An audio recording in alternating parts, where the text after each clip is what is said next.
About the studio. Mom started it. She was a 14-year-old girl, and she had danced all her life.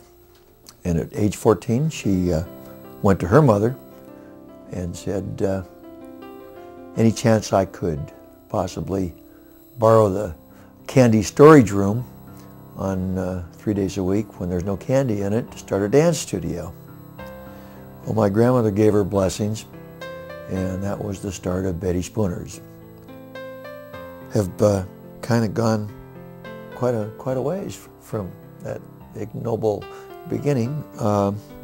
Mom had several more students the second year and several more the third. It kind of one person told another, and finally she had way too much to do to keep it in the little storage room, and so she shared space with Irma Green on Hewitt Avenue, and Irma taught elocution one day, and my mother taught dancing the next, and they'd trade back and forth.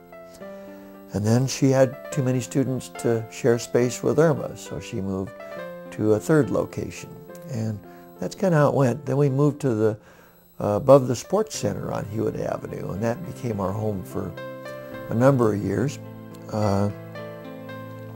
Finally, in 1946, Mom had been eyeing Vasa Hall over on Rockefeller because it was twice as big as her location on Hewitt. So she went to see Mr. Metzger and asked her if he would consider renting. And Clarence was quite candid with her and said, well, you know, Betty, we've had a long-standing tradition of not renting to artists. It seems that every time we do so, they're not very good about paying their rent, and then they leave us in the middle of the night with the walls painted purple and holes everywhere, and then cost us so much to fix it that we've made a kind of a pact, just not, it's nothing personal, you understand, but we just don't rent to artists. Well, Mom went back and kind of looked things over again, and 6 months later, she went back to Clarence again, but this time she brought Park McLean with her, vice president of the first ever trust and savings bank. And somehow the added swat of having Park along convinced Clarence that perhaps Mom was of a different ilk, and so she gave Mom a 6-month trial lease at $50 a month.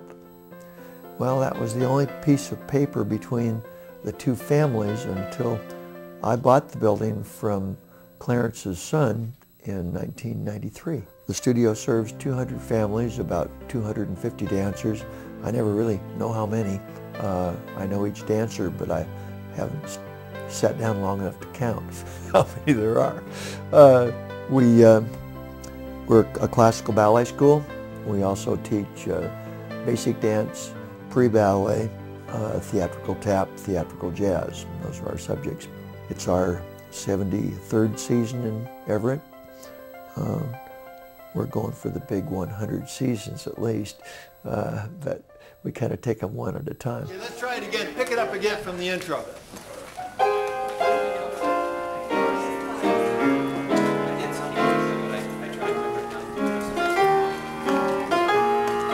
Now you go. 1, 2, and 3, 4, 5, 6, 7. I go the other way. Back essence, and you go. 1, 2, and 3, 4, 5, 6. Try it again. Together. 1, 2, and 3, 4, 5, 6, 7. Again. 1, 2, and 3, 4, 5, 6, 7. Once more. 1, 2, and 3, 4, 5, 6, 7, and 8. 1, and 2, and 3, and 4, and 5, and 6, and 7, and 8. Oh, I was born in the studio. My mother's Betty Spooner. She had, of course, if you're the dancing teacher's son, you dance. I mean, you have many options, you know. You can go to your baseball plant after you've had your ballet lesson. I mean, you know, you always have to do your dancing first. So I was born and raised in the studio. Yeah, now. Here's my choreography. Watch, and I'll show you.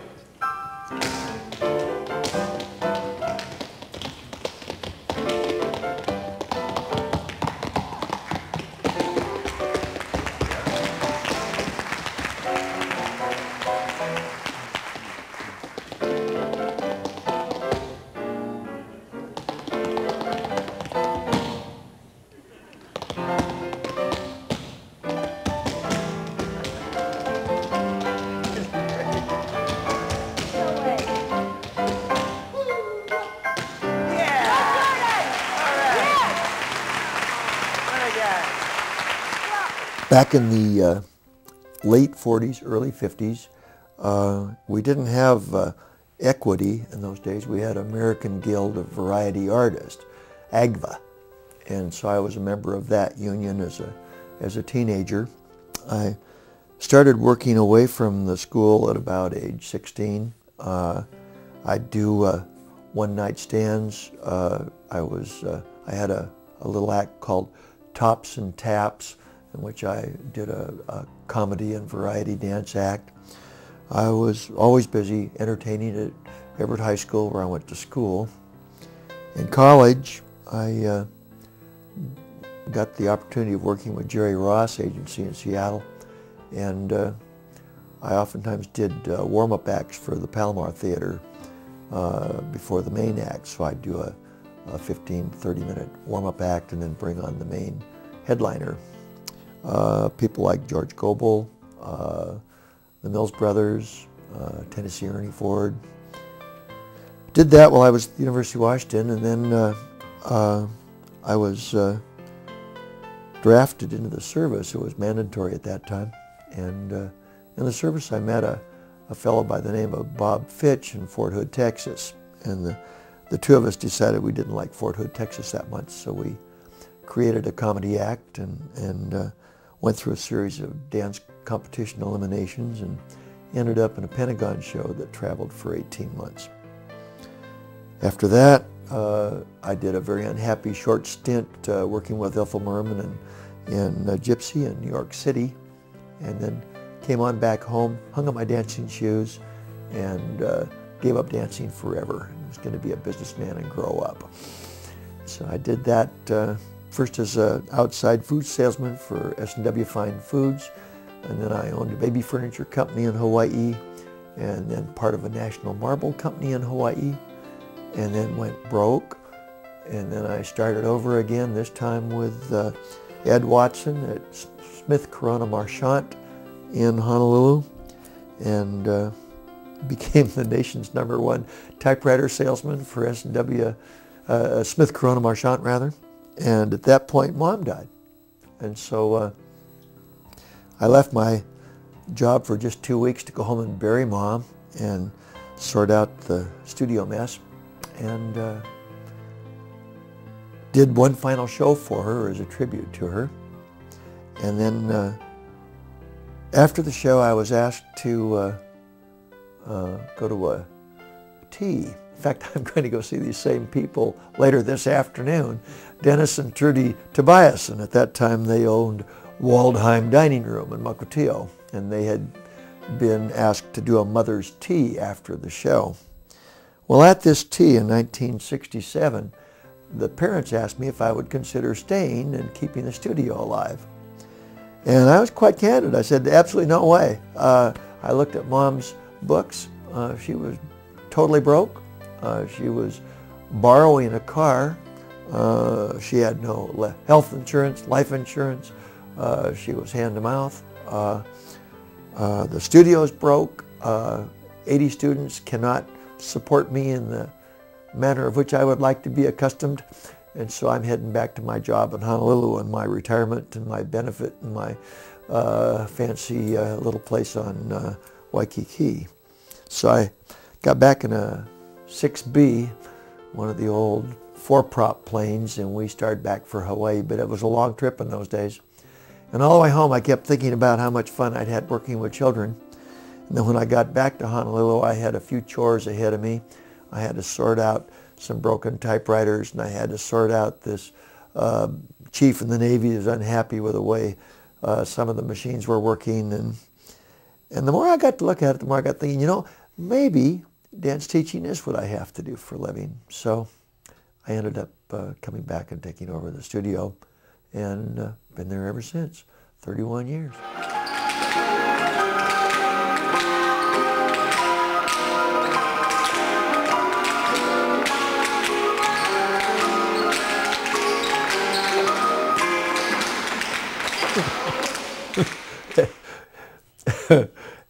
half lunacy, half Missouri mule. You got to have the stamina of 45 people and the energy of 100. After all, if you're asking your child to put out as a student, you've got to put out as a teacher. You can't just whip enthusiasm out of a child.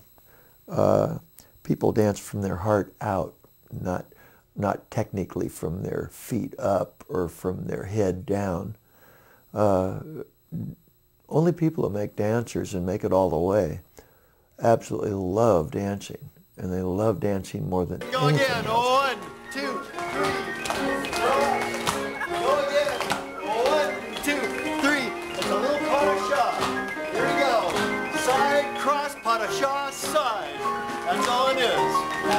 1, 2, pas de chat. 1. Go again. 1, 2, pas de chat. Pas de bourrée. Pas de bourrée. 1, 2, pas de chat. Pas de bourrée. Pas de bourrée. 1, 2, pas de chat. I tend to take a child in at age 4 and then sort of live with them till they graduate from high school. And so I'm a small town dance studio teacher, and that's all I'm ever going to be. And I'm proud of it. It's who I am. I don't make any apology for who I am and what I'm trying to do. I've been very fortunate to have wonderful, wonderful, wonderful children to dance with.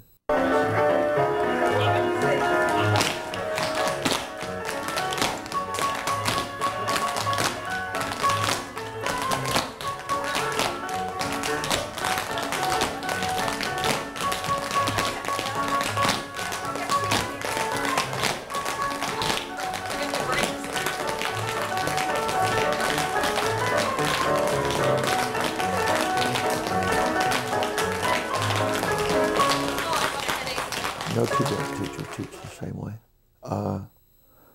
Everybody is very opinionated. We all think our own way's right. Nobody else in the world can teach quite as well as we can. I mean, that's the way dance teachers are. You always have to know that. We all are that way. And we all think everybody else doesn't know what they're doing, and we're the only person that knows how to do it right. That's just how a dance teacher is.